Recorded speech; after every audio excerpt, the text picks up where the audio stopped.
La Tarasque est une créature légendaire au cœur de la tradition provençale, plus précisément de la ville de Tarascon, en Provence. Monstre mi-animal, mi-dragon, sa légende remonte à des temps anciens, mêlant le folklore local aux influences religieuses. C'est une histoire qui raconte non seulement la peur et la terreur qu'inspirait cette bête, mais aussi l'ingéniosité et la foi qui ont permis de la dompter. De nos jours, la Tarasque est célébrée chaque année lors d'une fête à Tarascon, mais derrière ces réjouissances se cache une histoire fascinante d'horreur, de rédemption et de transformation. La légende de la Tarasque prend place dans la région de la Provence, sur les rives du Rhône, non loin de la ville de Tarascon. Selon les anciens récits, la Tarasque était un monstre terrifiant, qui vivait dans les eaux du fleuve et semait la désolation dans toute la contrée. C'était une créature hybride, à mi-chemin entre le dragon et la tortue, dotée d'une carapace si dure que ni les flèches ni les lances ne pouvaient la pénétrer.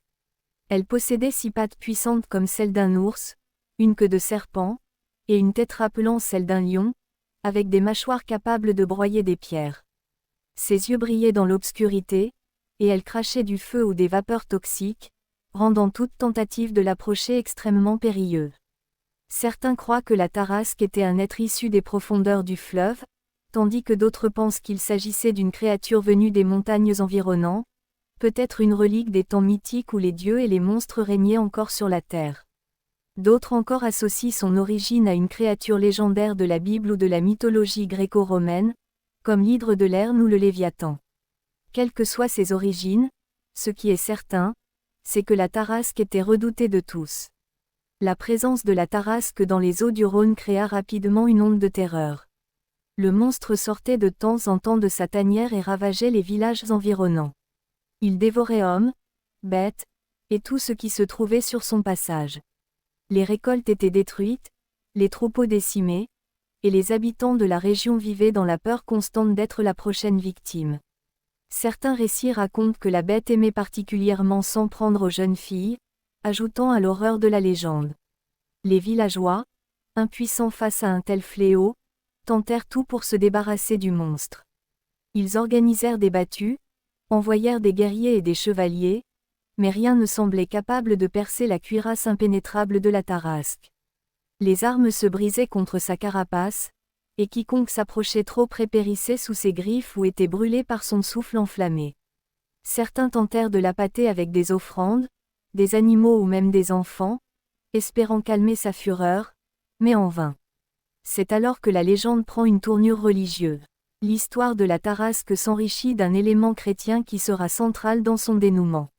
Selon la tradition, c'est sainte Marthe, sœur de Marie-Madeleine et de Lazare, qui vint en aide aux habitants de Tarascon. Après avoir fui la Judée pour échapper aux persécutions, Marthe avait trouvé refuge en Provence avec sa famille.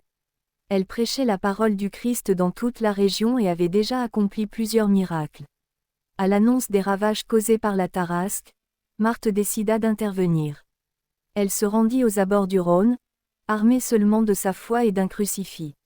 Selon la légende, lorsqu'elle approcha du monstre, la bête, jusque-là indomptable et sanguinaire, devint soudainement docile. Par la seule force de sa prière, Marthe parvint à apprivoiser la créature. Elle aspergea la Tarasque d'eau bénite et la marqua du signe de la croix, ce qui fit que le monstre perdit toute son agressivité. La bête se mit alors à suivre sagement la Sainte jusqu'aux portes de la ville. Cependant, malgré la réussite miraculeuse de Marthe, la peur que la Tarasque inspirait dans les cœurs des habitants ne disparut pas aussi facilement.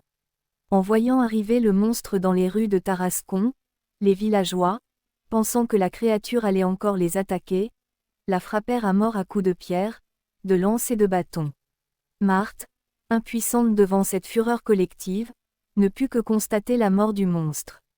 Selon certains récits, la Tarasque, bien que docile, n'offrit aucune résistance, comme si elle acceptait son sort. Après la mort de la bête, les habitants de Tarascon réalisèrent leur erreur. Ils avaient tué une créature qui avait été transformée par la grâce divine. Remplis de remords, ils décidèrent de rendre hommage à la Tarasque, et c'est ainsi que naquit la tradition qui allait traverser les siècles, la fête de la Tarasque, célébrée chaque année à Tarascon pour commémorer cette légende. La Tarasque est aujourd'hui au centre d'une grande fête populaire à Tarascon, inscrite au patrimoine culturel immatériel de l'humanité par l'UNESCO en 2005. Chaque année, les habitants recréent l'histoire de la créature à travers des défilés, des danses, et des représentations théâtrales. La pièce maîtresse de cette fête est une gigantesque effigie de la Tarasque, souvent portée par des dizaines de personnes, qui traversent les rues de la ville en mémoire du monstre qui autrefois inspirait tant de terreur. La représentation de la Tarasque est devenue au fil des siècles une figure emblématique de Tarascon. Le monstre est souvent montré sous une forme moins terrifiante qu'autrefois, avec un aspect presque ludique, rappelant que la créature a été domptée par la foi et non par la violence. On raconte même que la Tarasque, une fois apprivoisée, aurait servi de monture à Sainte Marthe, ce qui explique la dévotion particulière des habitants de Tarascon envers la sainte. La légende de la Tarasque est riche en symbolisme. Elle représente avant tout la lutte entre le bien et le mal, entre la foi et la sauvagerie.